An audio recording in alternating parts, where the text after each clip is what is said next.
আমার সবার কাছে যে আবেদন সেটা হচ্ছে যে মা দুর্গার পুজোতে আপনারা প্রথম দিন থেকে নবমীর দিন পর্যন্ত একটু তামসিক আহারটা করা এবং নেশাটা করাটা বন্ধ করুন।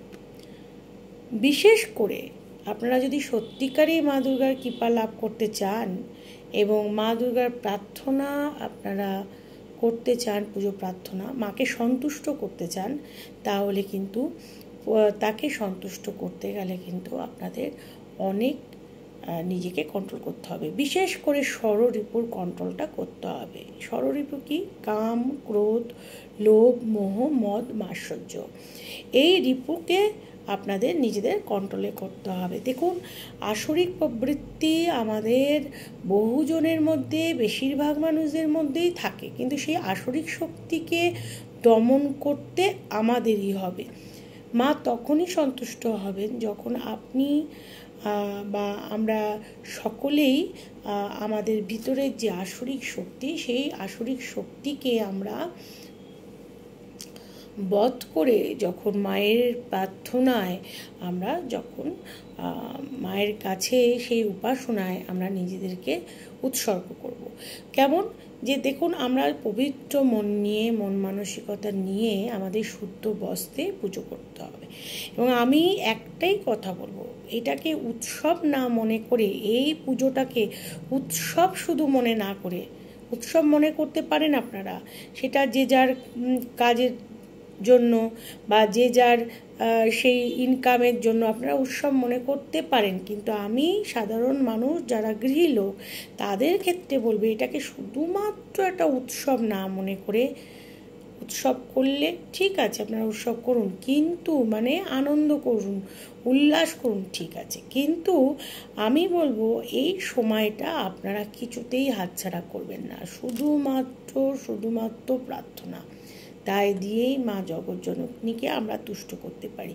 কোনো রকম অশুভ পদক্ষেপ যেটা আপনার জীবনকে নরকীয় করে দিতে পারে, সেই রকম পদক্ষেপ আপনারা নেবেন না এই কয়টা দিন। কোনো রকমভাবে ভুল করেও আপনারা দেখা যাচ্ছে শোক পালন করতে, যে আমি আগের থেকেই বলছি, শোক পালন করতে যে যেমন দেখলাম বিশ্বকর্মা পুজোয় কালো ঘুড়ি ওড়ানো হচ্ছে আকাশে, কালো বেলুন ওড়ানো হচ্ছে আকাশে, আমাদের ধর্মশাস্ত্রে কালোটাকে শুভ মানা হয় না। তাই আবার সেই জিনিসটাই আমি আপনাদের কাছে রিপিট করব, যে আপনারা সেই বিষাদ বা সেই শোক কিছু পালন করতে, যে এইটা মানে একটা আনন্দের যে বাতাবরণ, মা আসছেন, যে তার যে আনন্দ, সেটা প্রকৃতি জগতের যে আনন্দ, প্রত্যেকের জগৎ সংসারের যে মার এই টাইমে পুজো হচ্ছে, ভুল করে আপনারা কখনোই তাকে আবার কালো শাড়ি বা কালো ফুলের মালা এইগুলো অর্পণ করে বসবেন না।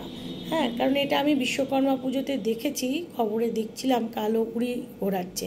হ্যাঁ, এক একজনের প্রতিবাদ কোনো জিনিসে এক এক রকম হয়, কিন্তু মা দুর্গার পুজো নিয়ে কখনোই কিন্তু কোনো রকমভাবে এইগুলো করা যাবে না, এটা মাথায় রাখতে হবে। আর যদি কিনা আমরা ভুলবশত আমরা এই সময়টাকে আমরা কাজে না লাগিয়ে আমরা নিজেদের ষড়রিপুকে আমরা যদি কন্ট্রোল না করে, রাগের বশবর্তী, রাগটাও তো একটা ষড়রিপুর মধ্যে, কাম যেমন ষড়রিপুর মধ্যে, রাগ, বিরক্তি, এগুলো, রাগটা কিন্তু ষড়রিপুর মধ্যে। আমাদের রাগ হয়ে গেছে, এইটা আমরা যদি কন্ট্রোল না করে আমরা সেই টাইমে একটা ভুল পদক্ষেপ নিই, সেই কারণে আমি আগের থেকে অ্যালার্ট করে দিলাম।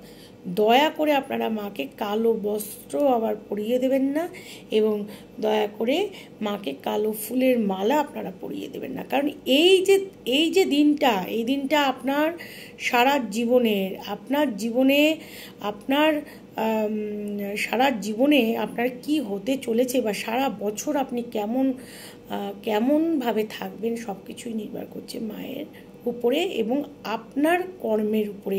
আপনার ওঠানো কোনো পদক্ষেপ একটা বিপদ ঘটিয়ে দিতে পারে। তাই আসুন আমরা সবাই মিলে একসঙ্গে উৎসবকে প্রায়োরিটি না দিয়ে পুজো এবং প্রার্থনাকে প্রায়োরিটি দিই, এবং আমরা একটা কাজ করি যে আমরা চেষ্টা করি মহালয়ার পরের দিন থেকে নবমী পর্যন্ত মা জগৎজননীর যেহেতু আরাধনা হচ্ছে, এই সময় মা সকলেরই মা, জগতের মা, তাই কোনো পশু হত্যা থেকে আমরা বিরত থাকি অন্তত এই কটা দিন বছরের। অন্তত এটা তো আমরা চেষ্টা করতে পারি, মার কাছে প্রার্থনা করব এবং পবিত্র মনে, সেখানে যাতে অন্যের চোখের জলের আমরা কারণ না হই। বা আমরা নেশা, যারা নেশা করেন তাদেরকে বলবো দয়া করে দুর্গা পুজোর নামে নেশাটা করবেন না।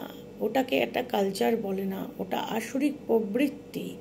এবং পুজোর সময় যখন আমাদের দুর্গা পুজো বিসর্জন হয়, সেটা খুবই একটা প্যাথেটিক বিষয়। যদিও মাকে এতদিন পুজোর পরে বিসর্জন দিতে হয়, তবুও যতটা ছোট মূর্তি মধ্যে পুজোটা পুজোর মতো করে হয় ততটাই ভালো। এবং সেখানে সবাই যখন বিসর্জন দেবেন, বিসর্জন হবেই, আর সেটার আমি ঘোর বিরোধী বা আমার কষ্ট লাগলেও আমার কিছু করার নেই, কারণ পুরো জগৎ সংসারেই তার পুজো হয়। এবং সেখানে প্রাণ প্রতিষ্ঠা যখন হয়ে যায় মায়ের, তখন সেই রকমভাবে যেগুলো সঠিকভাবে, মানে একটা তো স্থায়ী প্যান্ডেল থাকে না, অতএব মাকে ওরমভাবে রাখা সম্ভব হয়ে পড়ে না। ঘট যখন বিসর্জন হয়ে যায় তারপরে মায়ের মূর্তিরও বিসর্জন হয়। সেক্ষেত্রে আপনাদের এটুকুনি মাথায় রাখতে হবে, মায়ের সামনে আমরা শ্রদ্ধা দেখিয়ে, আমাদের শ্রদ্ধার যাতে কোনো ঘাটতি না পড়ে, যেখানে আমরা মদ্যপ অবস্থায় ঠেলাঠেলি, গালাগালি, আমাদের যেখানে ব্রহ্ম হচ্ছে শব্দ হচ্ছে ব্রহ্ম, আমাদের হিন্দু শাস্ত্রে যা যা বারণ আছে সেই জিনিসগুলোকে আমরা না করি। যেন প্রকৃত হিন্দু হয়ে মা দুর্গার পুজো হচ্ছে সবথেকে বড় পুজো। আপনারা সবাই জানেন শ্রী রামচন্দ্র স্বয়ং মায়ের পুজো করেছেন। ব্রহ্মা বিষ্ণু মহেশ্বর সর্বদেব দেবতার আরাধ্য দেবী উনি, জগৎ সংসারে আরাধ্য দেবী উনি। অতএব ওনাকে অসন্তোষ যেন আমরা না করাই, বরঞ্চ ওনার কাছে পুজো প্রার্থনাটা সঠিকভাবে করি এবং আমাদের জীবনটা আমরা সুখময় শান্তিময় করি। এই লক্ষ্যেই আমি আপনাদের আগে থেকে এটা হাত জোর করে অ্যালার্ট করে দিলাম। কারণ প্রত্যেকের করা কর্ম, নেগেটিভ কর্মগুলোরও কিন্তু একটা নেগেটিভ প্রভাব সমাজে পড়ে।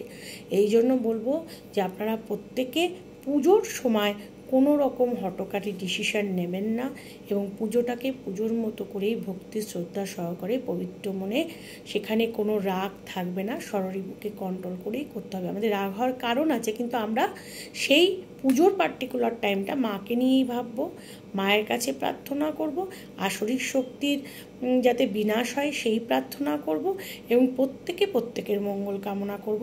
সেই সময় কোনো রকম এক্সট্রা আমরা এমন কোনো হঠকারী ডিসিশন নেব না যেটা সকলের উপরে একটা বাজে প্রভাব পড়ে। মানুষের মন আনন্দময়ী মা, আমাদের আনন্দময়ী মা আনন্দ দিচ্ছেন জগৎ সংসারে, এবং সেখানে যদি মা আনন্দময়ী সামনে আমরা নিরানন্দ হয়ে যাই এবং সেখানে আমরা যদি সেই শোকগুলোকে মানে আমরা সামনের পরে রেখে দিই, তাহলে কিন্তু সেখানে সাংঘাতিক বিপর্যয় নেমে আসতে পারে। তাই পুজো হোক, পুজো প্রার্থনা পুজোর মতোই হোক, এটাকে পার্টিকুলার একটু আলাদাভাবে রাখা ভালো। তাহলে আসুন আমরা সবাই মিলে আমাদের দুর্গোৎসবটাকে আমরা স্মরণীয় করে দিই এই বছরে।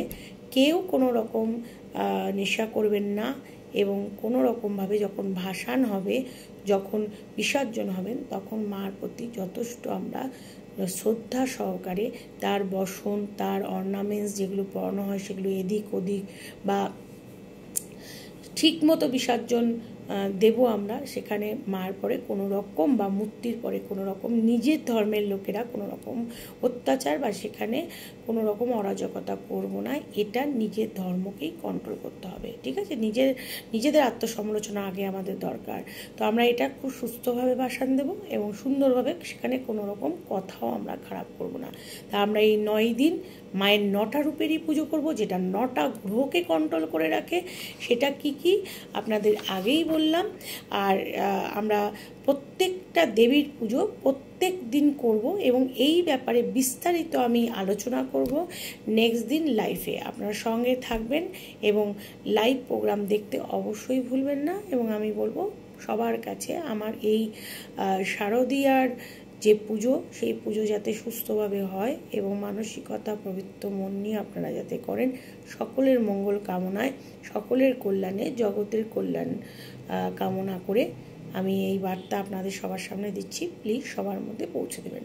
নমস্কার, জয় মা দুর্গা, শুভরাত্রি।